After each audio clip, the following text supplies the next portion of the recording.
This is the new topic, pressure. I'll go through what pressure is, and we'll talk about what pressure is, and I've got a few experiments and demonstrations that I'll put into this video. So firstly, to start off, something to think about. Why do you think footballers wear studded shoes? Okay, so you can pause the video at any point just to give yourself some time to think, but it would be good to think about, why do you wear football boots that have studs on? What is it about the studs? What do they do? Okay, just something to think about. Towards the end of the video, I will actually link back to this, but for now, if you want to pause the video, pause it. If not, we'll move on to the next slide. Okay, so the objectives then, by the end of the lesson, you should be able to calculate pressure, and also we should be able to apply these ideas of what pressure is to different situations. Okay, someone is stuck in soft snow. Suggest ways you can make it easier for yourself when walking over to help them. Right, so think about snow, think about how difficult it is to walk in the snow, think about how you might be able to make it easier to walk in the snow. As before, you can pause the video and think about this. Otherwise, I will come back to this at the end of the video when we have actually looked at what pressure is. Right, this is, or would have been, the experiment done in class. Okay, so this is an experiment that's going to investigate pressure. You're going to look at changing certain things that might affect pressure, and those things will be how much force is being applied, and also how much area of contact the force is being applied to.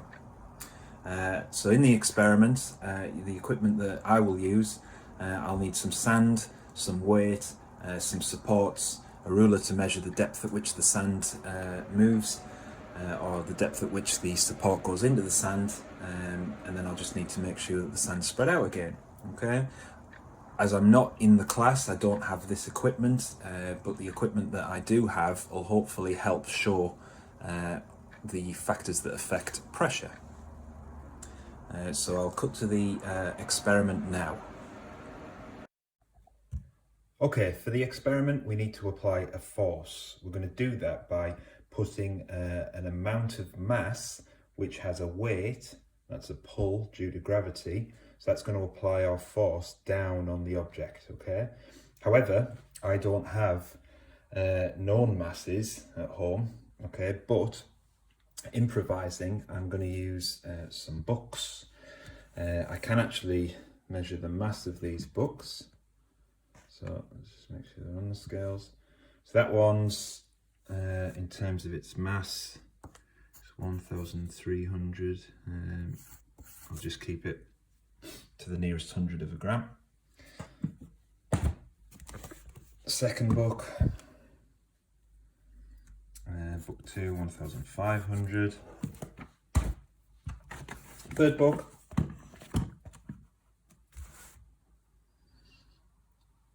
$1,500. And then I've also got the same book again, so hopefully that's similar. Yeah, that'll round down to 1,500. Right. So what I'll do is I'll place books on top of an object, and the more books I put on top, the more weight, the more push down on the object there'll be. So I'm increasing my force.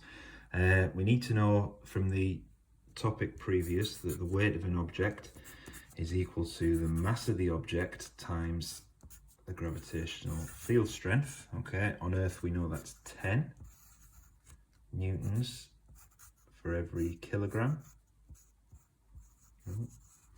And we need to make sure our mass is in kilograms. So 1,300 grams would be 1.3 kilograms, 1.5, 1.5, 1.5, and if I times these numbers by 10, that means I have 13 newtons of weight, 15 newtons, 15 newtons, 15 newtons, okay?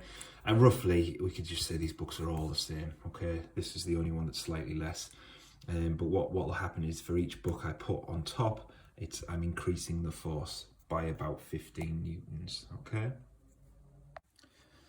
Okay, so these Lego bricks, which I've sellotaped just so that it forms a surface, they're going to be the supports that I'm going to put the books on top of, okay? So it's going to be the area of contact that these blocks are going to make with some sand. And we're going to see how far the blocks go into the sand.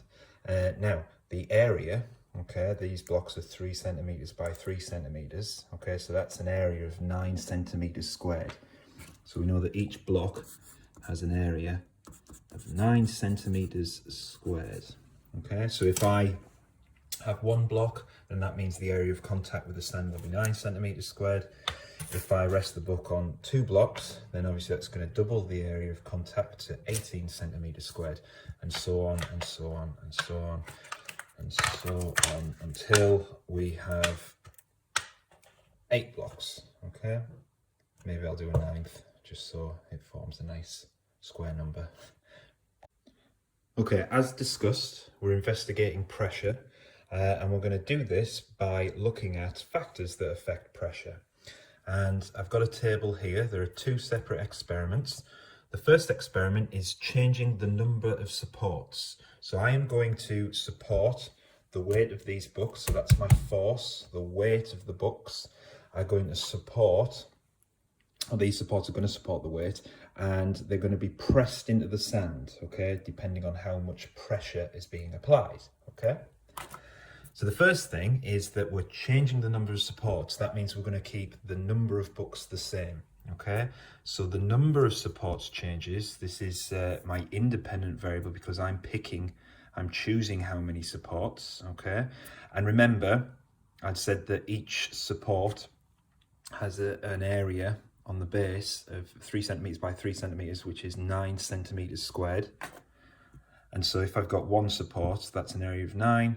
For instance, if I've got 6 supports, that would be an area of 54 centimeters squared, okay? And what I'm keeping the same, okay, so this is not something that we want to change. If we're going to look at changing the number of supports, we have to keep everything else the same. So I'm going to keep the force the same. And bearing in mind, we suggested that each book's about 15 newtons. So I'm going to put 4 books. Okay, I'm putting all 4 of my books on. So that's the force applied. Then what I'm going to measure, okay, and this is my dependent variable, the depth of how far this gets pushed into the sand depends on how many supports, okay? And then from that, we're going to calculate pressure, okay? So pressure should depend potentially on the number of supports, but how it depends on that, we'll find out. And then the next experiment is changing the weights, okay? That means that this time I'm going to keep the number of supports the same, okay? This is no longer the independent variable. This needs to actually be controlled. And this time, my independent variable is the number of weights, okay? And yet again, the depth is the dependent variable because the depth that the supports are pushed into the sand will depend upon how much force I apply. And each one of these, roughly, is a book, okay? So 1 book, 2 book, 3 book, 4 books. Right, okay, so let's do the first experiment. Now, when we do an experiment, we need to control some things. One of the controls is obviously I'm going to use this sand. This is not really nice sand. This is sand used to lay some paving slabs in my garden the other day. So it's quite coarse, okay, but I'm not going to change it. So it means that this is a good control. It's the same material, the same earth each time. Okay, so that's going to stay the same. Right, so first up then, we've got to put 1 support and we've got to put all 4 books on. So here is 1 support, just rest it on the sand. And then what I'm going to do is I'm going to put all 4 books on, okay? Now what's going to be difficult is me holding a phone and at the same time trying to lift 4 books and placing it on, okay? So what I'll do is I'll stop the video and I will intermittently show you some of the results. Okay, this is after putting 4 books on this support. And this is how far it's gone down, so we need to measure that. I'm going to tape measure. Again, one-handed might be difficult. Right, so we're just being fairly rough with this because we just want to know how force affects pressure and how area of contact has an effect on pressure. So that's approximately, it's just over 1 centimetre, maybe 1.2. So I'll write that down. So in terms of depth in centimetres, it went 1.2 into the sand, okay? So next, I'll put my sand back to normal, and then I will put 2 supports, okay? So I'll stop the video and I'll come back to it. Okay, this is with 2 supports, and as you can see, they've not gone in as far as when it was 1 support. Let's just try and measure that. Okay, I can see the scale if you can't. So it's over half, about 0.6 centimetres.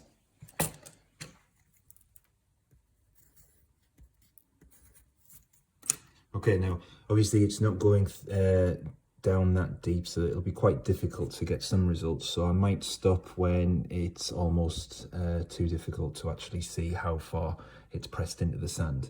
Okay, but so far what we've seen just by looking at 2 results is as I increase the surface area, I'm actually decreasing the amount at which the supports push into the sand. Okay, I'll do it for 3, and then I might go straight to 9, just so you can see just how little these supports would be pushing into the sand. Okay, so I'll do it for 3.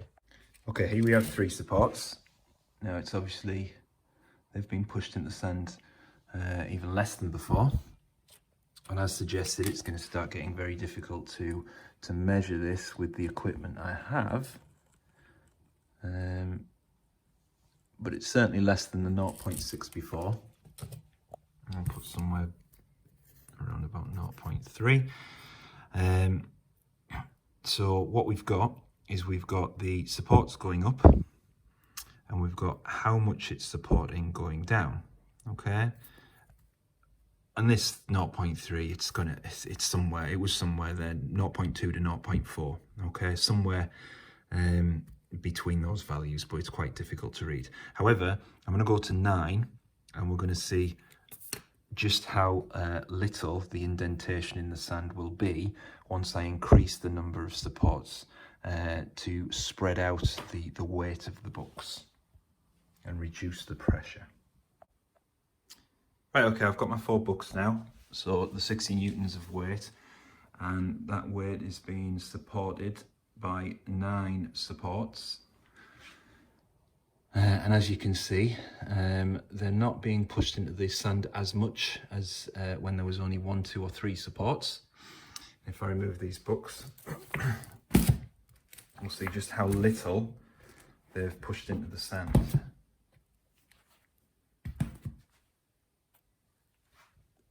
In fact, it's almost difficult to even, you can just about see, slightly pressed in there. You can hardly see how much this is pressed in. So we've kept the force the same, so we've applied the same force, but what we've done is we've spread that force over a larger area, which reduces the pressure. So now we're going to do the second experiment. The second experiment now is going to increase the force, and we're going to see what effect the force has. So we found out what effect the surface area has. As you increase the surface area for the same size force, you decrease the pressure. Okay, we will do the calculation after this. Okay, so I've got the second experiment set up. It's 4 supports this time, so 4 supports, that's a surface area of 36 centimeters squared. And what I'm going to do is I'm going to increase the force this time by increasing the number of books. As with the last experiment, just to speed things up, just so we get to kind of like where we're heading with what factors do affect pressure, I'll put a book and I'll double the force, and then I'll put all the books on, just so we can see that increase in pressure and see the relationship between force and pressure.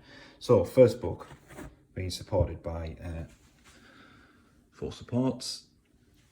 If I take that book off and then I have a look, there's not much of an impression on the sand, but it has slightly pushed into the sand. Okay, so there is a slight depth of indentation.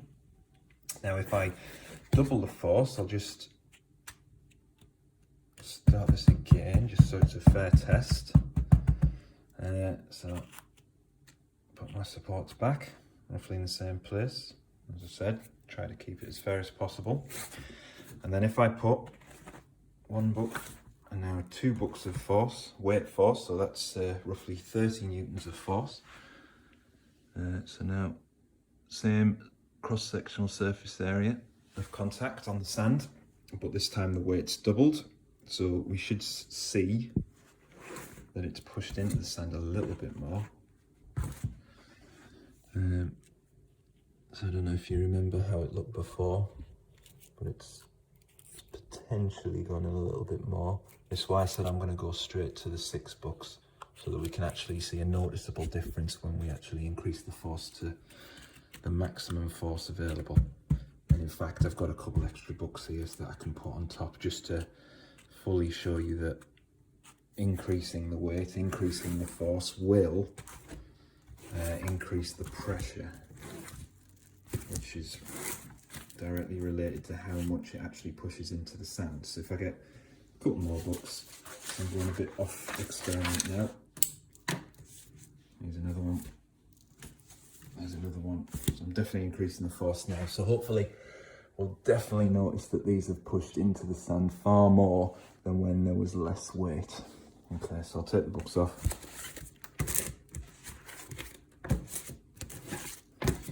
So one-handed, need to do this separate. Right, okay. So I don't know if you remember how it looked, but that is certainly pushing into the sand more. Yeah, so there's now noticeably the sand's being displaced there, pushed away. So we can make some conclusions from this experiment, although it was a pretty rough experiment with the equipment I've got. Books for weights, sharp sand for probably a more refined sand we needed, and Lego Duplo bricks for my little tiny supports. But what we've found is that in the first experiment, as the area that the force was applied on increased, what happened was the depth at which it got pushed into the sand, which is linked to how much pressure there is, and the pressure decreased. So as the area went up, it pushed into the sand less each time. Okay, just so you're aware, that's how much it pushed into the sand with one support. Then we doubled the support. That's how much, roughly, remember, it was difficult to measure. And then 3 supports, that's approximately how deep the sand had been pushed in by. But certainly, as this number goes up, as the surface area goes up, this number goes down, which is going to be linked to the pressure, which we'll do a calculation in a second. So this is one thing. Pressure is linked to area of contact, and what we say is it's inversely linked. So as one goes up, the other one goes down. Now in terms of force, so this is when we kept the force the same. Now we're keeping the area the same, 36 centimeters squared. And what happened this time is, as we increased the force, we noticed that how much it pushed into the sand increased. So in other words, if that's the depths linked to the pressure was also going up. Okay, so as this one was inversely proportional, this is directly proportional in that as the force increases, the pressure increases. So from this, we can get an equation that tells us how to calculate pressure. Pressure is equal to the size of the force being applied divided by the area. So you can see that if you doubled that number, doubled the force, the pressure would double. However, if you doubled the area, you'd be dividing by twice as much, and dividing by something twice as much would halve the pressure. So as force goes up, pressure goes up, but as area goes up, pressure goes down. And that can be explained quite simply with a simple diagram. If I had a shape object like this, okay, so here's the ground. This object has a weight to it, okay? Now, the force that it makes with that ground is going to be spread out over the large area of the base, okay? So having a large surface area of contact with the the sand will mean that there is a low pressure. Okay. However, if I turn this object the other way,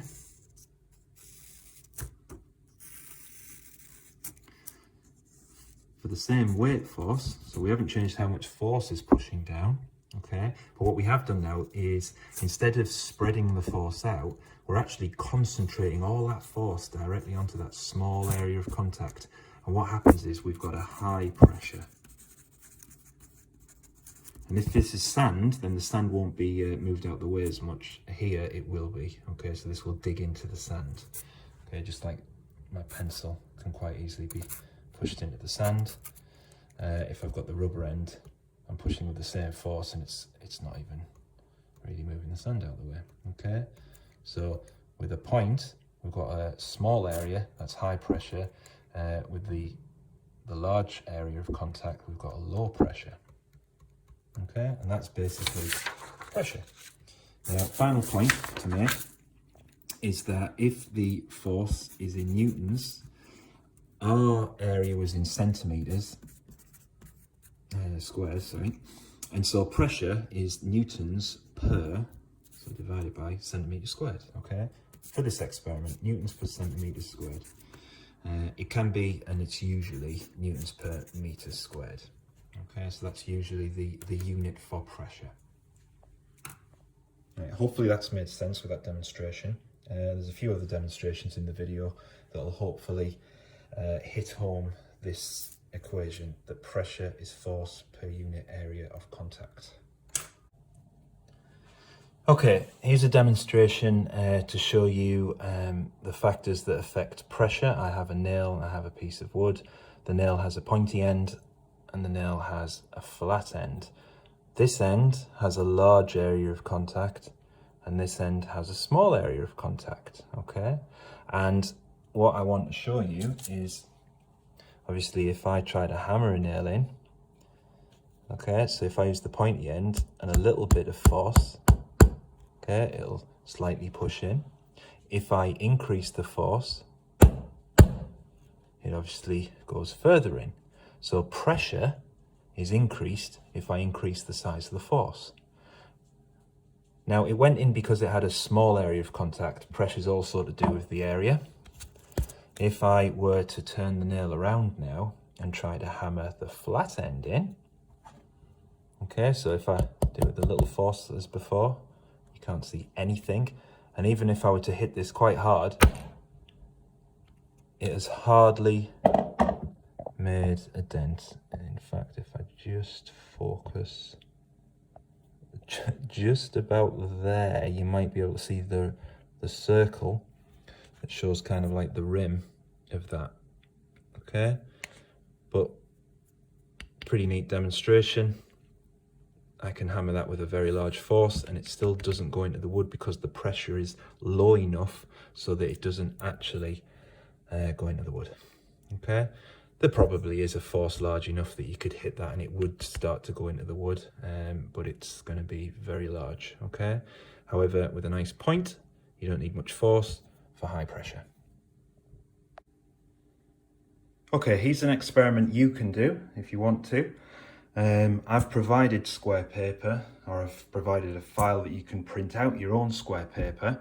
These little squares are centimetre squares, so each square has an area of 1 centimetre square. Okay, so 1 centimetre squared. Okay, we'll need this because we're going to actually measure the area of contact that your foot makes with the ground, and then we can actually count the number of squares to work out the area that your foot makes. And then we need to know how much weight you have so that you can work out how much weight is pushing down on your foot on the ground. So you can work out the pressure exerted by your foot, okay? Now, if you don't have scales or if you don't want to measure your weight, it's pretty easy. If you just kind of just make a nice easy number, just say 50 kilograms. I'm not saying you are that, but remember that the weight of an object is mass times gravity. And if you happen to have a mass of 50 kilograms, you would multiply that by the pull of the planet per kilogram, which is 10 newtons per kilogram on Earth. And so that would have a force of 500 newtons. Okay, so if you wanted to just use this generic person, you could say that they have a weight of 500 newtons, and then you could work out how spread out that force is over the area of their feet, which you're now going to measure using your square paper. Okay. Firstly, let's just, I've got this in kilograms. Let's step on the scales. So 82. Okay, so that's my weight, 82 kilograms. That means that I've approximately got 820 newtons of weight force. So at least I know the force. And remember what we said was that the pressure is equal to the force spread over an area of contact. And now we're going to work out that area. So it's the area that my foot makes with the ground. So just being very quick with this. Place my foot on the paper. And then I'm just going to roughly draw around my foot. This is just very rough. And also, your foot doesn't really make these points of contact. What happens is there's a lot of contact from the heel and maybe the ball of your feet. Okay, but there's roughly my foot. And then what I need to do is I need to count the number of squares. And once I've counted the number of squares, I then know the area of my foot, or the contact it makes with the ground, in centimetres squared. Now, a little trick is if you find that the line is between a square, if it's over a square, over half a square, count it. So for instance, this one would be counted, okay, because it's over half a square. This one wouldn't be, the next one would be, the next one wouldn't be, because it's less than half a square. And what happens is the number of squares slightly missed evens out with the number of squares that you've added, okay? So it's just an estimate, it's just a rough way of doing this, okay? But it's going to give you a kind of idea of the size of your foot. Okay, right. I'll count my squares and come back to you. Okay, so here's a tip as you're counting. You can maybe like note down, I noted down at 100, 150, 200 and at the end. So just in case you lose count. But I got to 235 of these squares, and these squares are a centimetre square each. So that is an area, an area of 235 centimetres squared. Okay, so let's do a calculation. We know the weight, that's the force acting on the foot, and the foot then spreads that weight out over an area of 235 centimetres squared. Now, this is just one foot, so you could work out the pressure for your 1 foot, and then you could also work out the pressure if you were to place 2 feet by doubling the area. Okay, so I'll do it for 1 foot. So this is for one foot. So the pressure would equal force over area, and that force comes from my weight.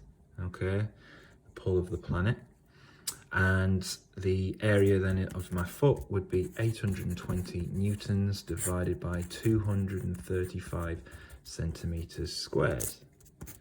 Okay, I don't really have a calculator with me.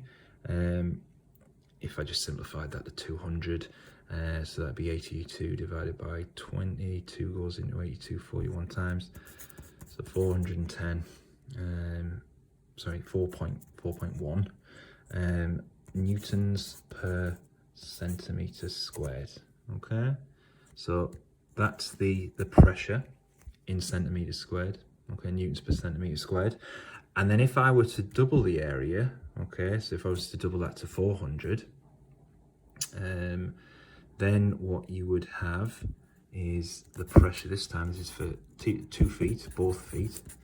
The pressure would equal force over area again, but this time it would be 820 newtons. And let's just make the numbers simple. Let's just say now it was 200 for this calculation. Now let's make it 400. And then this time what we should find is it should be 2.05, so I'll just round up to 2.1. Okay, so what's happened is this was the pressure when I had 1 foot, so that's the pressure, and then when you double the area you end up halving the pressure. because remember the relationship pressure and area are inversely proportional. As you increase the area, the pressure goes down. So for 1 foot, I had a certain size pressure, and then as I doubled that area of contact, I halved the pressure. So in other words, if you were walking on snow, if you hopped on the snow, you'd probably push your foot into the snow more easily than if you walked on the snow with both feet. Okay, but you'd have to do that at a time because you lift one of your feet. So what else could you do? Well, have you ever heard of snowshoes? They look like tennis rackets. The reason why people wear these large tennis racket looking things on their feet in snow is because that is now a very large area of contact. So the weight of the person, their weight is now spread out over a larger area. So it reduces the pressure. So if you're trying to walk on something like snow, you would not sink as easily as you would if you were just using your feet. Okay. And another example is if you ever had to cross a dangerous frozen lake. Okay. Your feet might actually apply high enough pressure to crack the ice. So what you could do, I'm not saying you would try and cross a frozen lake though, is you could lie down on your stomach and you could actually crawl along, and then that means that you've increased the area of contact at which your weight is spread out. Okay, so spreading that weight out will reduce the pressure enough so that maybe the ice won't crack. Okay, but as I said, don't go crossing frozen lakes. Okay, having done the experiment, we know what pressure is. Okay, we know what causes it. We know what factors affect pressure. So what is causing that pressure then? It is a force being applied over a certain area of contact. How do we calculate that pressure? Well, pressure is the amount of force divided by the area of contact. How did the pressure change with the number of weights added? Well, we found that as we increase the amount of weight on the supports, the pressure increases. How did the pressure change with the number of support blocks? Well, as we increased the number of support blocks, what we were doing was increasing the area, and by increasing the area, the pressure decreases. What features should shoes for walking in sand or snow therefore have? Okay, so like I pointed out in some of the demonstrations, obviously in snow you'll need to have snow shoes like these ones. Okay, these will increase the area of contact and so spread the weight of the force of this person across a larger area, meaning it will reduce the pressure. Here's a foot with a smaller area of contact, and notice the foot goes into the snow. He's not sinking into the snow as much. Okay, and going back to the football boots, if you think about the studs form a smaller area of contact than the entire base of your foot, and that smaller area of contact will create a high pressure. And why would you want a high pressure when playing football? So that you don't slip around, so that you can have the grip, so that you can kind of power off and run faster, change direction. So it's good to have high pressure when playing football. Okay, here are some calculations that we're going to do. So we're going to apply the pressure equation that we discussed in the experiment. So I'll now move over to a video showing you the calculations for this. Okay, so we're going to do some calculations using our equation. Pressure is equal to force applied over the area of contact that force is applied. And the 4 examples was a football boot that it said had a cross-sectional area of 0.3 meters squared, a snowshoe which has a 2 meter square area, a school shoe which has a 0.8 meters squared area, and then finally a stiletto heel which only has a 0.1 meter square area of contact from the force applied onto the ground. So we can just see the snowshoe is obviously the largest area, is going to have the smallest pressure, and this is the smallest area, so that should have the highest pressure. Okay, let's do the calculation then. What it says is the force applied is due to the weight of the person, and it says the average student weighs 500 newtons. Okay, so in each case what we're going to do is do the size of that force, 500 newtons, divided by whatever this number is. Okay, so for the first one, that is 500 newtons. We're going to divide that by 0.3 meters squared. Okay, and to two significant figures, that comes out as 1,700 newtons per kilogram, newtons per meter squared. Okay, and then the second question, this time our 500 newtons is going to be spread out over a larger area, reducing the pressure to only 250 newtons per meter squared. In the third question, we've got our school shoes. Now, we want our school shoes not to dig into the ground as much as football boots, but certainly it's not going to be, the force isn't going to be spread over that much, so we're going to find a value somewhere between these two.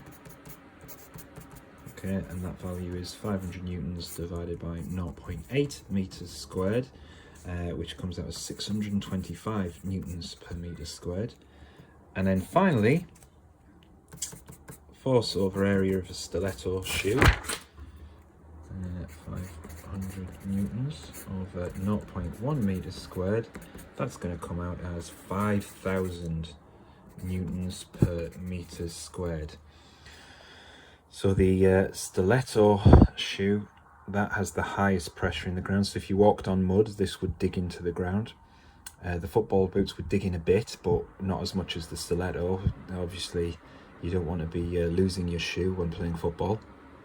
And then you've got the everyday shoe, the next pressure, and then the final pressure is very low for the snowshoe, because you don't want to apply much pressure to snow, otherwise you would sink into the Okay, snow. so we calculated the pressure for an average student that weighs 500 newtons when they apply their weight over a football boot, snowshoe, school shoes and stilettos, which have different area of contact with the ground, and we worked out the pressures. So finally then, just to summarise, pressure is measured in newtons per metre squared, so that's newtons, the force, and per metre squared, although if you were measuring your area in centimetres squared, you could actually have it in centimetres squared, newtons per centimetre squared. If you do have it in newtons per metre squared, I will just show you a quick video about another unit of pressure. This unit will crop up in the questions I have set for your assignment, so it's important you know this unit. But apart from that video, obviously pressure is force per area, there should be a line there. And then to just finalise, the smaller the area, the greater the pressure, and vice versa. Okay. Hope this helps. Right, as we know that pressure is equal to the force applied divided by the area that force is applied across. We have discussed that if your force is measured in newtons and your area is measured in meters squared, that means your pressure is in newtons per meter squared. Newtons per meter squared. Now another unit for pressure is what's called a Pascal.